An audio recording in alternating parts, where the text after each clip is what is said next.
Lift your blessed blade to the sky. This is actually the enemy faction. This replay was submitted by the High Elves here. Real Survivor coming in with a build. He's got a Sun Dragon, which is not a very good pick, but we'll talk more about how it can be used effectively in just a minute.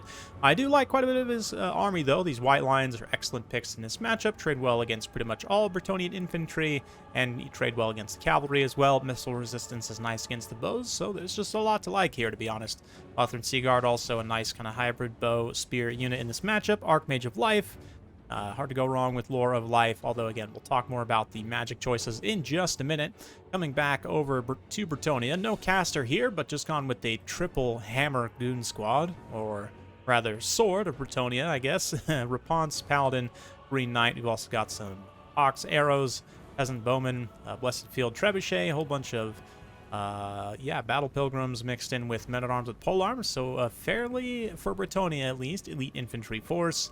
And then, the Beast Slayers of Bastogne anchoring the far right flank, taking almost like a dwarfen defensive position. Something tells me this might be a dwarf main, playing secretly as Bretonnia, because there's no caster, playing in like a defensive position with artillery. Anyway, circling back around to the High Elves, so the one thing about dragons is, number one, they are risky against Bretonnia. Obviously here, they didn't take any like Pegasus Knights or Lewin or any flying tools at all, so it's going to be relatively risk-free. I mean, especially if you take Tempest as the High Elves, it lessens the risk, certainly, of taking a big, expensive flying monster. But the problem with dragons is they got big hitboxes and they're relatively squishy, and they just don't dish out that much damage in melee. They're relatively slow and clunky on the ground in terms of their animations, so once they get caught on the ground in a bad situation, it's really hard to recover them.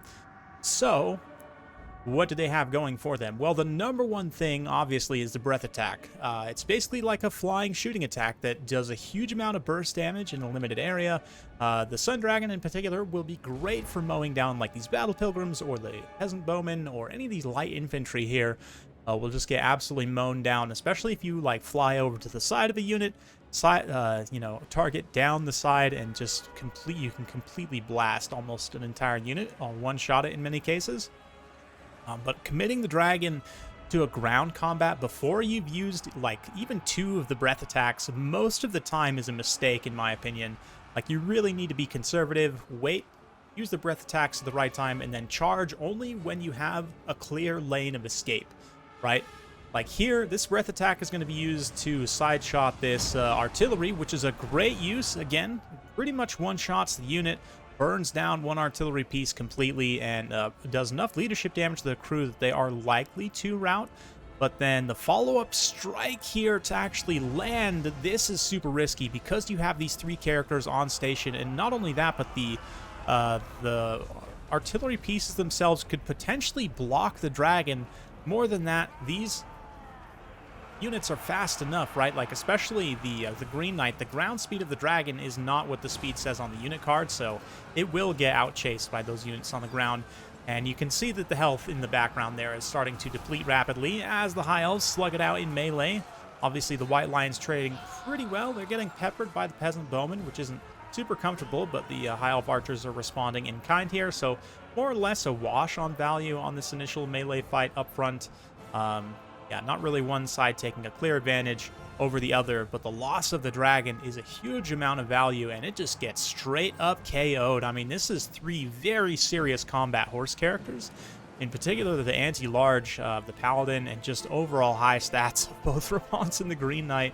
Is a pretty disastrous situation. And now coming back to the magic choice, if the concept is just to get terror, right? The High Elves don't have any cheap terror units. Your only, your cheapest, I should say, terror unit is the Phoenix, the Fire Phoenix, which is also not that good and relatively expensive at 1350. Not something you just want to be throwing around, but you can take another caster for very cheap with the spell from the Lore of Death, that the name is escaping me, but I'm sure I'll remember. Aspect of Dread Knight, that's it. As these heroes charge in here and start to collapse the flank of the Lothran Seaguard, the Aspect of Dread Knight, not only does it give terror, but it also gives magic damage, right? So you could use it to both terror out the Bretonnians away and also give some kind of real DPS against the Green Knight, because currently this High Elf build has 0 capacity to deal magic damage.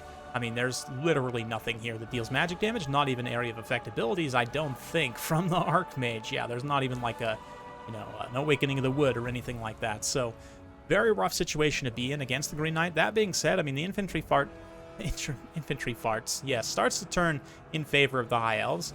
You can imagine that. The farting of the peasants just, holds them back pretty significantly. And the White Lions and Spearmen, Silver and Guard even, are able to push through. No surprises there. But the danger is this triple hero squad. I mean, besides the fact that there wasn't a lot of great single target damage anyway from this high elf build, right? Like, you don't have any bolt throwers, you don't have any really strong combat characters of any kind.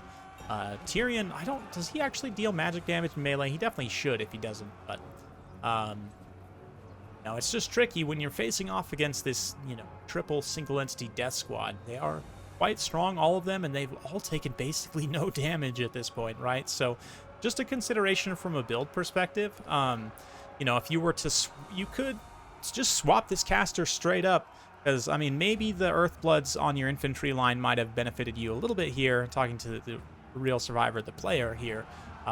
But in reality, I think probably just Spirit Leech and Aspect of Dread Knight on a Lore of Death caster would have been much, much better with this particular build. Would have given you a little bit of single target poke, and especially with Bretonnia not having any healing in this build, would have all been real damage that they wouldn't have been able to recover from. Probably could have at least Spirit Leeched out the Green Knight, probably Rapunzel as well, and maybe finish off the Paladin then in melee. Aspect of Dread Knight, again, give you a key terror route in the right situation. And then the last thing is you need some kind of mobility. And I'm not really sure, with cutting the dragon also, you could take a Chariot. Believe it or not, the armor-piercing Lion Chariot is actually quite good in this matchup because the mass is quite strong. The armor makes it somewhat resistant to being attacked by anything less than, like, Grail Knights or Questing Knights, really. And in general, it will just raffle stomp all of the Bretonnian infantry. Also has missile resistance against the bows as well, so in general, it can be quite strong here. And the mass, more than that, would help hold back these heroes potentially in a clutch situation. So we'll see. Right now, the battle is certainly still very close. Both players kind of reforming ranks here. Bretonnians getting a handful of units together, some peasant bowmen, some men-at-arms, kind of rallied by their commanders.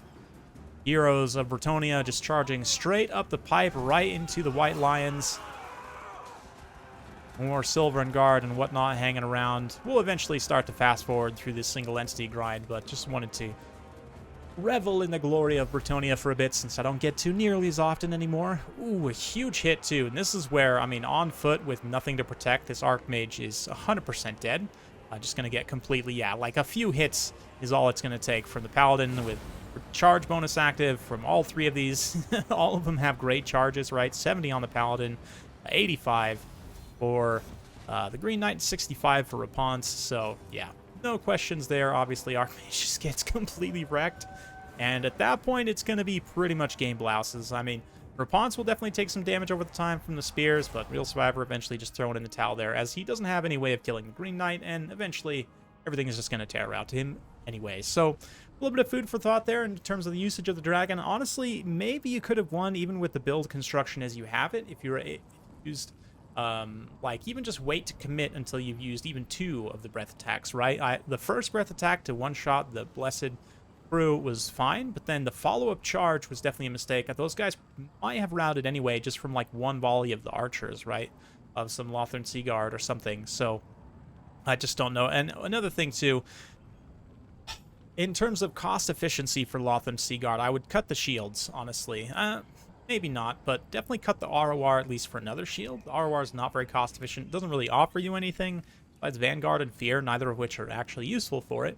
But anyway, yeah, I would fine-tune this build maybe a little bit, but you're definitely on the right track here. The 4 White Lions are very solid, and even though they didn't all perform well, some of them definitely performed decently enough. Silver and Guard obviously are going to be very good in this matchup against more of an infantry-based build like what Bretonnia brought here. But anyway, that's it for today. Hopefully you guys enjoyed watching this one. If you do like this sort of content, be sure to like, subscribe, hit that bell notification button. Every time I upload a new video, you'll be notified. Thanks again. We'll see you next time.